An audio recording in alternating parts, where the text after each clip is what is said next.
Hi, my name is Naloki. Welcome to my channel, and today's video is really going to be about a life update. I realized that I haven't been as active as I would have loved to be in the past 1 year, and so I took a bit of a break just to go through life and deal with whatever I was dealing with. And then yeah, so this is now me just trying to give you an update on what that's been like and what I've been going through. As you can see, today's video is really going to be about my pregnancy journey and losing my job and postpartum, what's going on.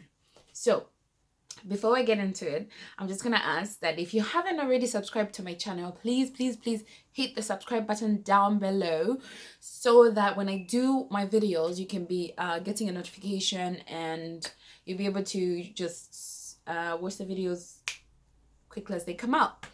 Thank you for watching. So first things first is I'm going to talk about the pregnancy.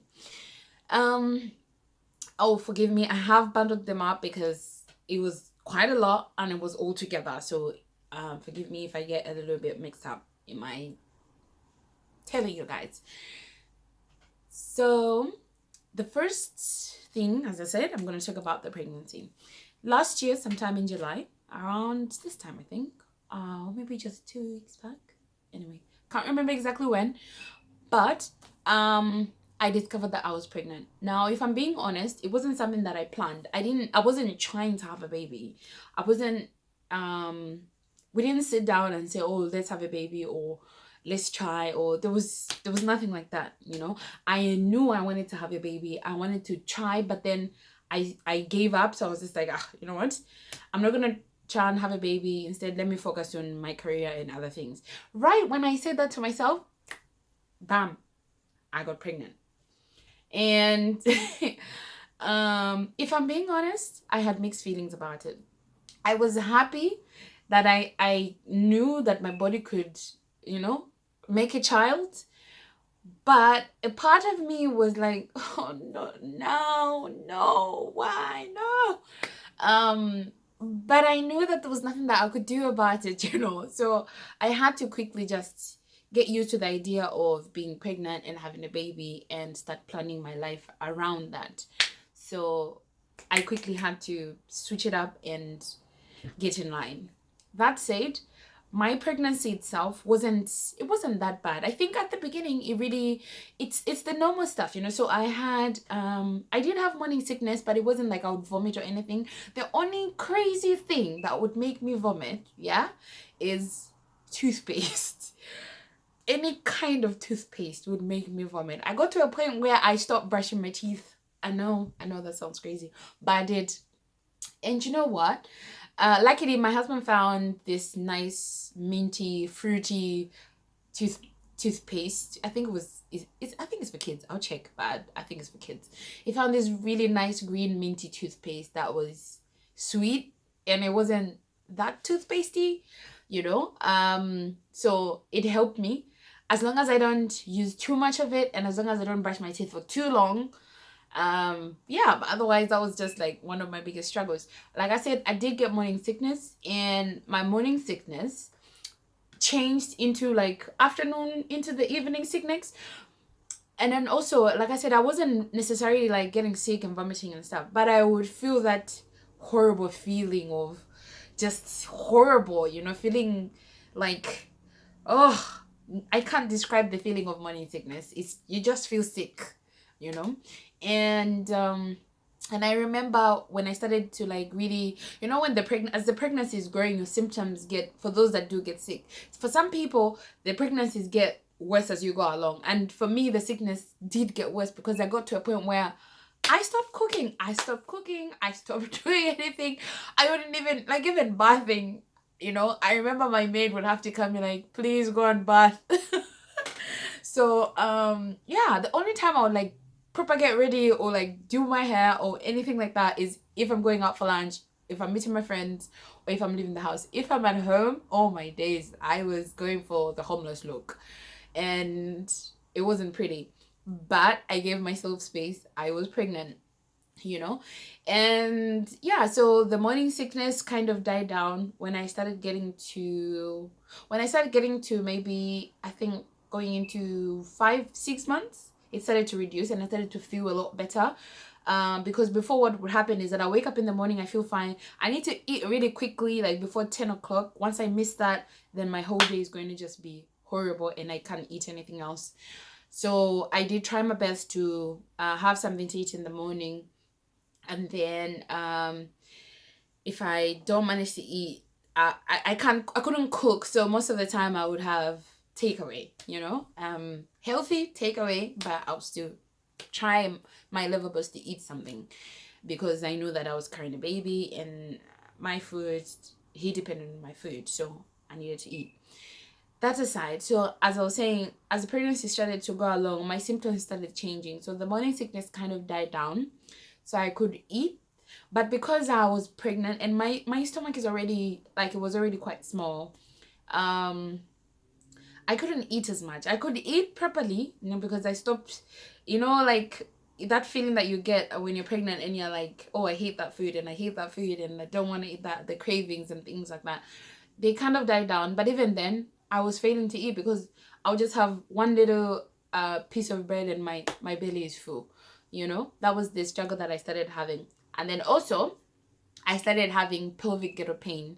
If you have had pelvic ghetto pain, oh my days, I couldn't move. I couldn't sit, I couldn't sleep, I couldn't stand. I couldn't do anything. Like, I'll have one good day, and that good day I'll use it. I'll go out, get a lot of things done. When I come back home, I'll be bedridden for the next 3 days. I'll just be sitting there doing nothing. I couldn't even get myself a cup of water because my pain was that bad. And my doctor kept telling me, you need to rest, you need to rest. My husband kept insisting, you need to rest, you don't know how to rest. And honestly speaking, rest is not my thing. But anyway, I did what I could. So yeah, and then towards the end, I had lots of what did I have? Heartburn. I had lots of heartburn. It wasn't as bad as I've heard some people's, but mine wasn't that bad. So I had heartburn. And then yeah, I had my baby in March. I had my baby in March this year, and his name is Jeremy. He's so sweet. He's my best friend. I spend every day with him, so we're like best friends. Yeah, it's been a journey. I don't regret anything. I don't regret getting pregnant. And I even know that even though I didn't plan it, it's the best thing that has ever happened to me. And he's such a treasure. I love him. And yeah. But don't ask me about having another one. Okay, so losing my job. So this is a sensitive one, so I'm gonna try to be as brief as I can without saying too much. I was working on a 3-year contract somewhere, and my contract came to an end. And when my contract came to an end, I was basically, it wasn't renewed, so I emailed one of the bosses and I was like, so what's happening with this? And they basically said, oh yeah, we're not renewing it, and so I was very unprepared. I was the most unprepared person to stop working. And if you know me, you know that I love working. I loved my job. And yeah, I just love the idea of working. I've been working since I was 16, so I don't know how to not work. I don't know how to not have a job. Yeah, so I stopped working. That was last year in September. Now I discovered that I was pregnant. So the problem is, I was in a dilemma. I felt like I couldn't get another job because I'm pregnant. If people find out that I'm pregnant, they're not going to want to hire me.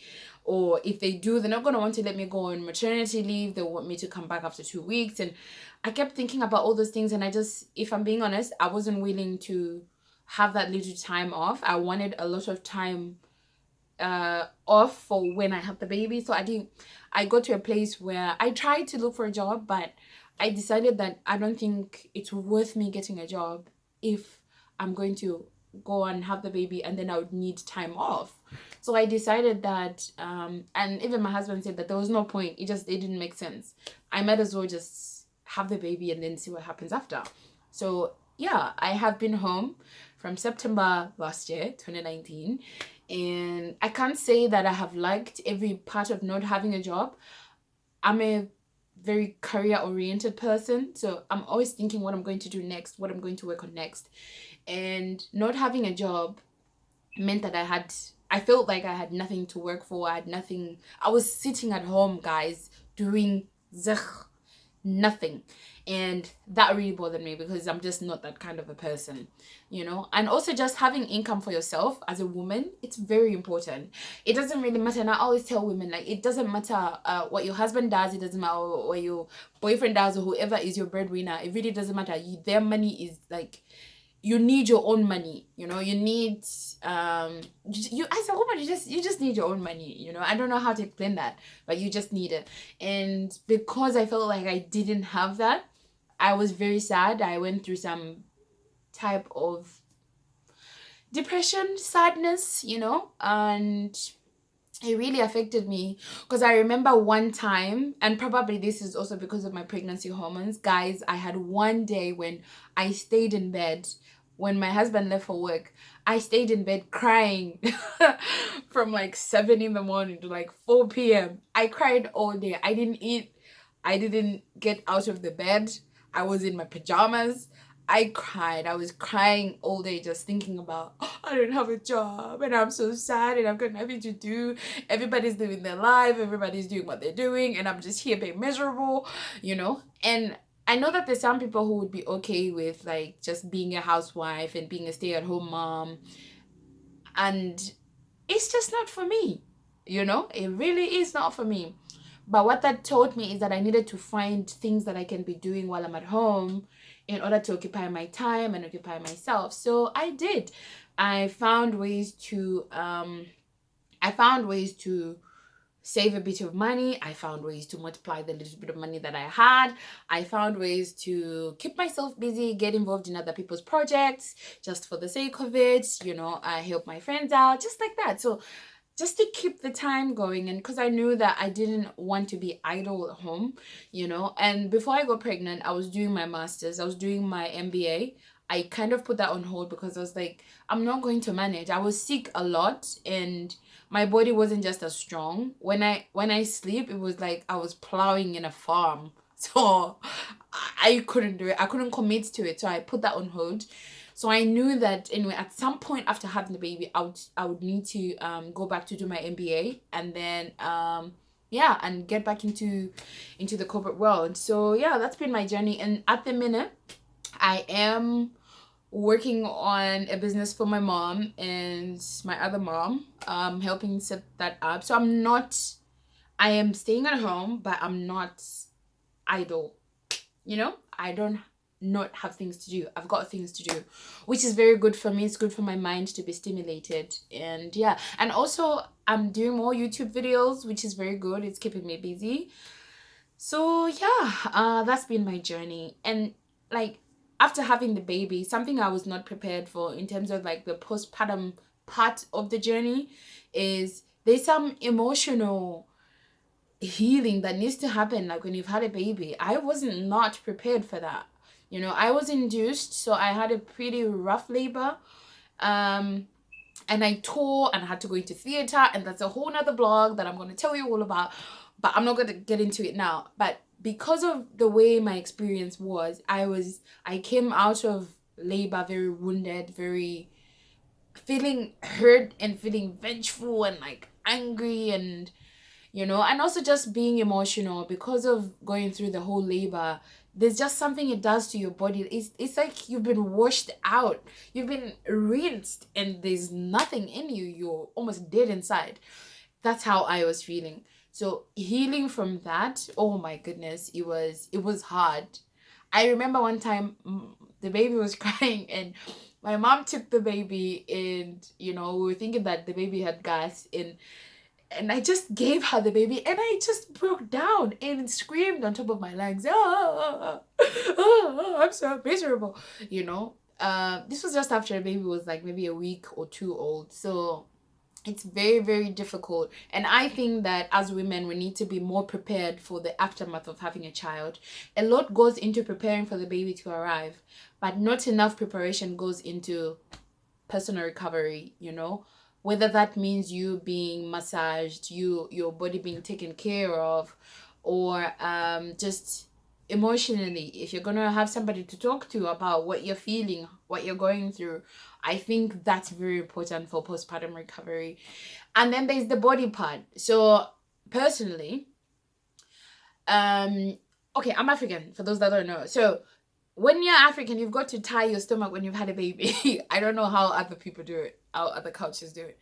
I didn't. My midwife told me that if I stress my muscles, they're not gonna do what they're supposed to do. And the idea of breastfeeding is that the uterus contracts on its own. So I didn't tie my belly at first, and it was okay. I could see that it was, coming back and coming back, and it was good. So I monitored it for like a few weeks, and then after some time, I started to tie my belly, and I think that's like a whole journey that's still ahead of me, because my baby is only turning 4 months old in a few days. So my baby's still small and I'm still breastfeeding, and I've got a long way to recover in terms of physical recovery, because it took me 9 months for my body to change. I'm not gonna rush myself and put myself under pressure. I will just let it, happen naturally, but I will eat healthy and make sure that I do my part. But I also think that the eating healthy is also for my mental health, because having the baby really affected me, and recovering from that means I have to start reclaiming myself. I have to start reclaiming parts of myself, and a big part of myself is my physical body, my physical appearance. I want my body back, and I want to feel like myself again. And I'll tell you, I am much better now than I was then, and I'm very happy about that. So yeah, that's what's been happening in my life. And I just really wanted to share my journey so that you guys can know and be up to date, and you understand when I can't post videos frequently because I've got a baby. And for those that know, if you're in the UK, like if you in the UK basically, there's no childcare. You take care of your baby yourself. You are the nanny, you are the chef, you are everything to your child, and I'm everything to my baby. So sometimes I don't have as much time as I would like to do more things, but it is what it is. And I'm grateful for the opportunities that I get to be able to even shoot these videos. And I'll tell you, what I do is I bath my baby, feed him, put him to sleep, and then I quickly do my makeup and come and shoot the videos. It's fun. It's a rush. It gives me something to do and something to work for, and I'm really blessed and happy to be able to do that. If you guys have specific topics that you want me to be able to talk about, you can comment in the video or inbox me, or go to my Facebook or Instagram. I'll put all the links down below so that you can do either. Get in touch with me and just let me know what more videos you want to see on my channel. And yeah, I love you guys. I appreciate you. Thank you for being a part of my life. And thank you for watching my video. Bye.